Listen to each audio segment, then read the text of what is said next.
Good morning, students. Welcome to the next lecture of Electronic Measurements and Instrumentation. My name is TSS Nagpawan Kumar. Unbalanced. When the Wheatstone bridge is going to be unbalanced, when a current flow is there through this galvanometer. So whatever the galvanometer we are representing in between the small a and b terminals. So see here, in between the small a and b terminals, whenever the current flow is there, then the bridge is going to be unbalanced situation. The bridge is going to be unbalanced situation. In that unbalanced situation, we have to find what is the current. So what is the amount of current is flowing through this A and B terminals, that we have to find out. Okay, so for that reason here we are using the Thevenin's theorem for measuring the total resistance of the circuit. So just again draw by using R Thevenin's model. So before that, first rearrange this circuit. Here we have the power supply connectivity, and here we have the first R1 resistance, next R3 resistance, and here we have R2 resistance and R4 resistances. So this is the terminal A and this is the terminal small b. Here this is R1, this is R3, and this is R2 and this is R4. Right. Now this is the power supply where E. Now we have to find the voltage drop at the terminal of A and the terminal of B. So we have to find the voltage drop at the terminal of A and B, and we have to find the current through this galvanometer. So here I have not connected the galvanometer. So we have to find the current which is flowing through this galvanometer. That is, I am representing Ig. That is, we have to measure the value of Ig, right? So we know that I is equal to V by R. Here we are writing that is E by R, right? So the current deflection in the meter is equal to E by R. That is, you can write E Thevenin's by R Thevenin's. Total circuit resistance and what is the voltage drop across through this galvanometer. So the galvanometer across, what is the current resistance, total circuit Thevenin's resistance and Thevenin's voltage will be there, that we have to find the first. That means first we have to find the E Thevenin's, then you have to find the R Thevenin's, then we can find the galvanometer current Ig, then we can find the Ig current. Let us see the structure. To determine the amount of deflection that would result for a particular degree of unbalance, general circuit analysis can be represented, but we shall use the Thevenin's theorem. For representing this current through the galvanometer, we are using the Thevenin's theorem concept. Since we are interested in determining the current through the galvanometer, the current Ig, the current through this galvanometer is Ig, we wish to find the Thevenin's equivalent as seen by the galvanometer. From the galvanometer directions, we have to find the Thevenin's circuit behavior. The Thevenin's equivalent voltage is found by disconnecting the galvanometer. So if you want to find the E Thevenin's, then you have to disconnect the galvanometer and you have to represent the AB terminals. How we have represented in that particular picture. From the bridge circuit as shown in figure, and determining the open circuit voltage terminals of A and B. We have to find the open circuit terminals of A and B. Let us see the derivation part. Applying the voltage divider equation, the voltage at point A can be determined as follows. Here at the terminal of A, I am applying the voltage .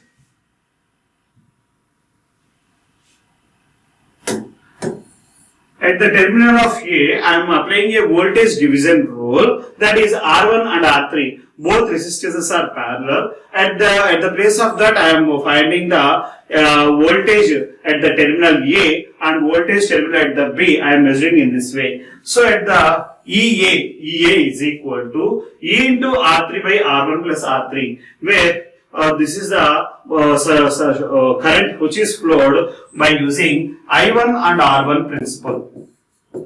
So the current flow the current flow through the R1 resistance is I1 and the resistance is R1. The I1 R1 resistor equation we have written in the Wien bridge circuit like this. So see here, we have written the I1 function here and I2 function here. I1 is equal to E by R1 plus R3. So I1 R1 is equal to E into R1 by R1 plus R3. So this is the expression we have taken now. We have taken right now. So see here I1 R1 I have written like this, E into R3 by R1 plus R3. So EA at the terminal of EA I have written with representation of R3 resistance, E into R3 by R1 plus R3. At the terminal of B, EB is equal to E into R4 by R2 plus R4. So these are the EA and EB equations. Then therefore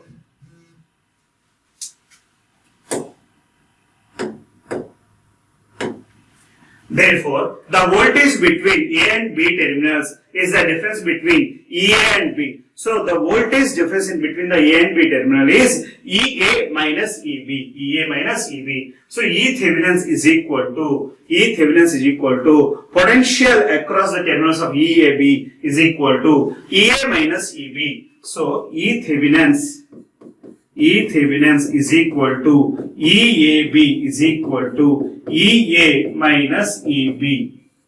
EA minus EB. That is this one minus this one.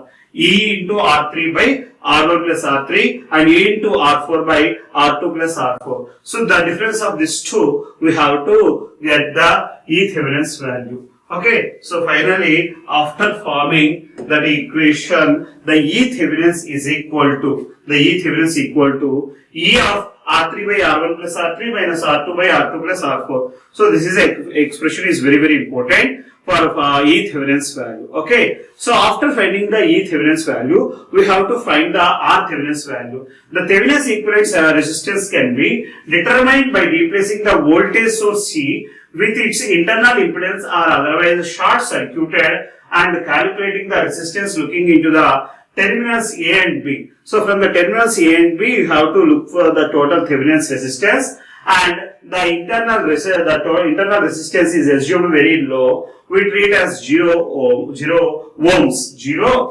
This is the ohms. Thevenin's equivalent resistance circuit shown in figure. So see here, this is the total circuit of the bridge circuit, Virtual bridge circuit, when the internal, see here, this is the meter resistance.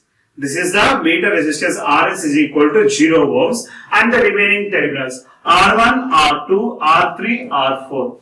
Okay, so this is the connectivity. So now let us see. If you are considering that parameter, the equivalent resistances of the circuit R1 or R3 in series with R2 or parallel with R4. That is, R1 is parallel with R3 plus R2 is parallel with R4. That is, we can write R Thevenin is equal to R2 R3 by R1 R3 by R1 plus R3, R2 R4 by R2 plus R4. Here R1 R3 is parallel, here R2 R4 are parallel. Next, therefore, the Thevenin's equivalent circuit for this total R Thevenin's. So see here, this is a finalized equivalent circuit. So this is R Thevenin's, this is the E Thevenin's in between the AB terminals. Okay, from the direction of the this part. So see here, R1, R3 are the parallel. These two are the parallel and these two are the parallel. Based on the parallel connectivity, we have formed that equations. So finally, the R Thevenin is equal to R1, R3 plus R1, R3 by R1 plus R3, R2, R4 by R2 plus R4. So finally, the current flow through this galvanometer is equal to, we have written IG is equal to E Thevenin's by R Thevenin's plus meter resistance, that is RG or RS. We can represent the galvanometer resistance RG or RS. So this is the total expression for the current. Let us see once again the total equations. So this is the E Thevenin's expression and this is the R Thevenin's expression and that is the current expression. These are the three expressions we have solved from the unbalanced Wheatstone bridge. From the unbalanced Wheatstone bridge we have seen these three expressions.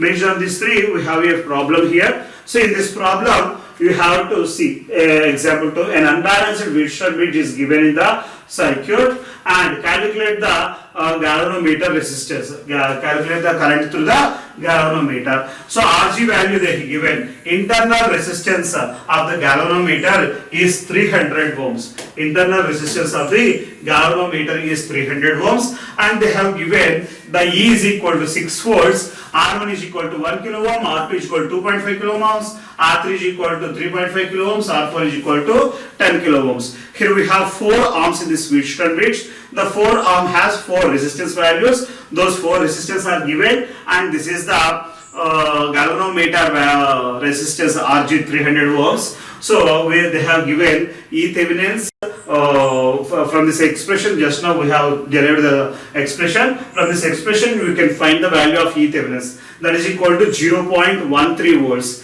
E Thevenin's is equal to 0.13 volts and by using Thevenin's equivalent resistance we have to write the R Thevenin's function. Just now what we have seen here.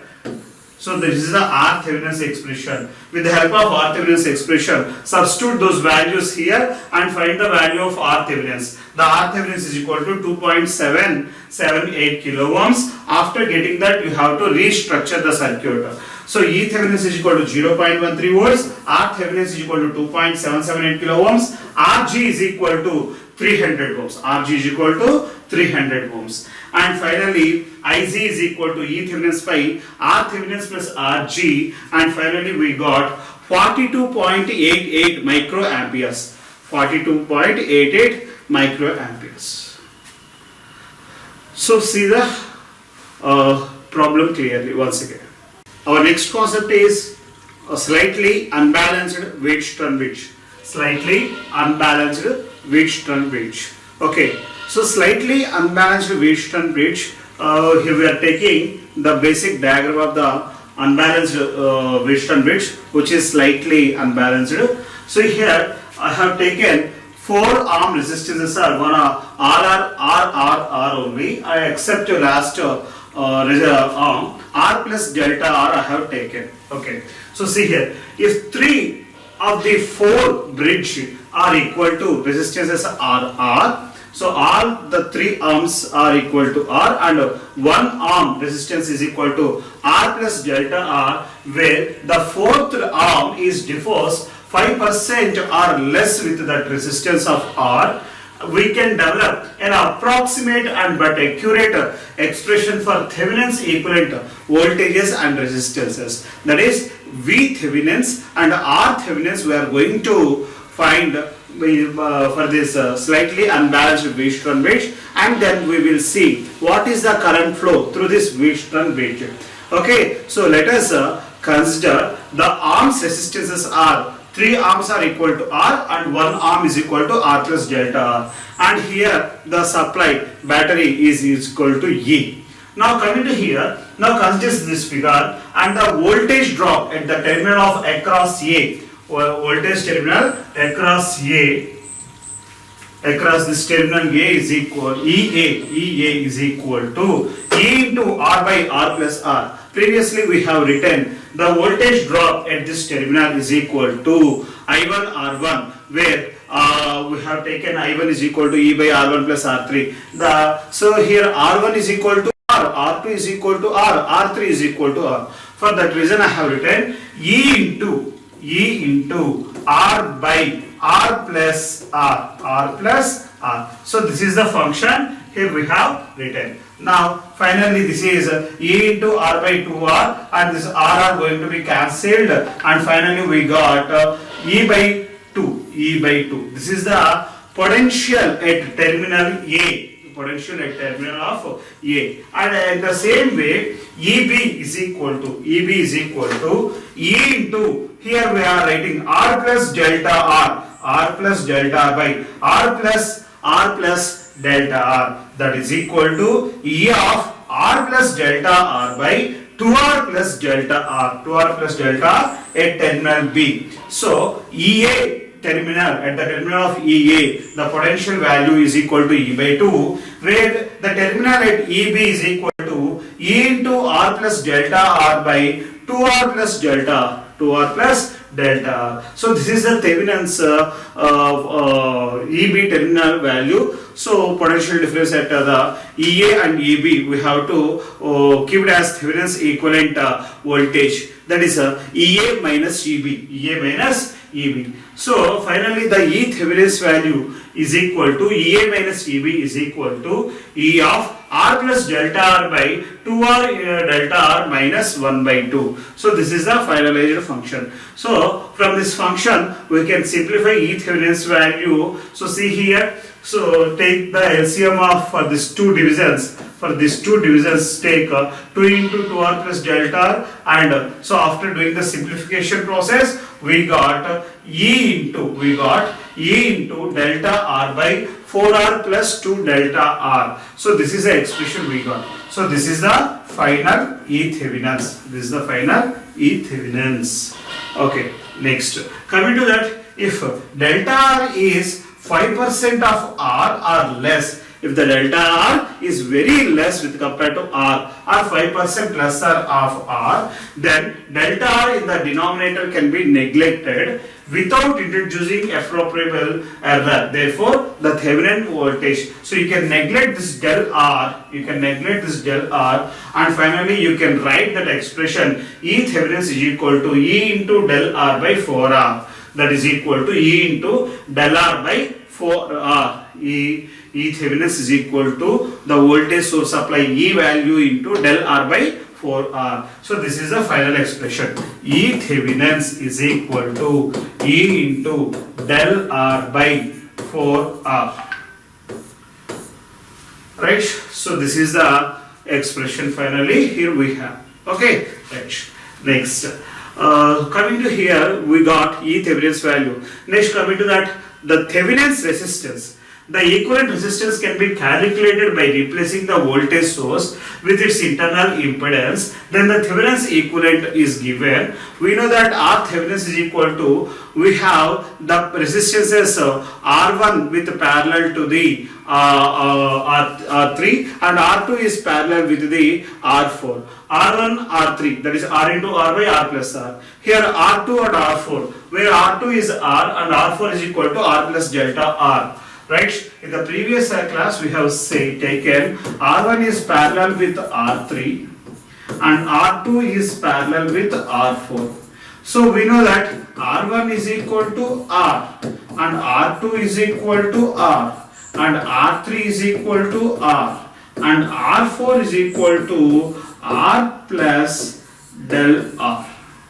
So except R4, remaining all the R1, R2, R3 resistances are R. So here first we are writing R1 plus R3. So that is R1 parallel with R3. Here we are writing R2 parallel with R4. So this combination we are writing here and this combination we are writing here. When R1 and R3 parallel, R into R by R plus R, R2, R4, R2 play in the place of R2 we are writing R, and in the place of R4 we are writing R plus delta R, R into R plus delta R by R plus delta R. So this is the expression R into R by R plus R, that is comes to the R by 2, and the remaining expression R into R plus delta R by 2R plus delta R. So after simplifying this expression, we got the value is equal to R Thevenin is equal to R by 2 plus R by 2, that is equal to R, where the delta R we have neglected here, where the del R we have neglected because of it is very less value with compared to the R. So this is the R Thevenin's value. With this R Thevenin's value, we can find the current representation IC is equal to E Thevenin's by E Thevenin's by R Thevenin's plus RG parameter. With that you can find the current values. So this is the total expressions for slightly unbalanced Wheatstone bridge. Slightly unbalanced Wheatstone bridge. Up to now we have seen what is a Wheatstone bridge. After that we have seen balanced condition, unbalanced condition, slightly unbalanced condition. Now coming to here, this is the last concept of the Wheatstone bridge, that is the applications and limitations. First we will see applications, then we will see the limitations. So coming to the application, a Wheatstone bridge may be used to measure the DC resistance of various types of wires, either for the purpose of quality control of the wire itself or some assembly in which it is used. For example, the resistance of motor windings, transformers, solenoids and relay coils can be measured. So wherever the motor windings resistance,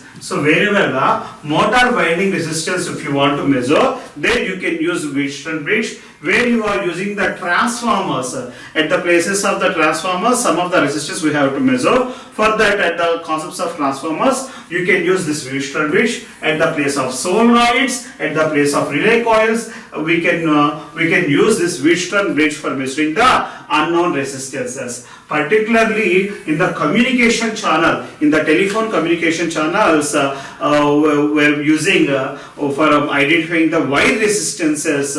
By using Wheatstone bridge, we are solving the problems. By using Wheatstone bridge, we are identifying the wire resistance in the telephone networks.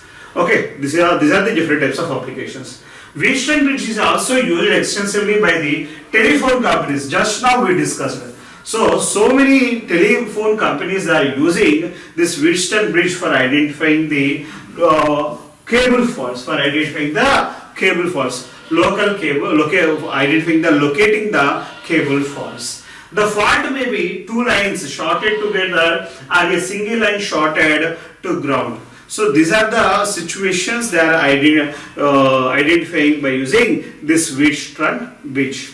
So applications of the Wheatstone bridge has a lot of variety of applications, particularly in the electrical and electronics component side. Okay. Next, coming to that, limitations.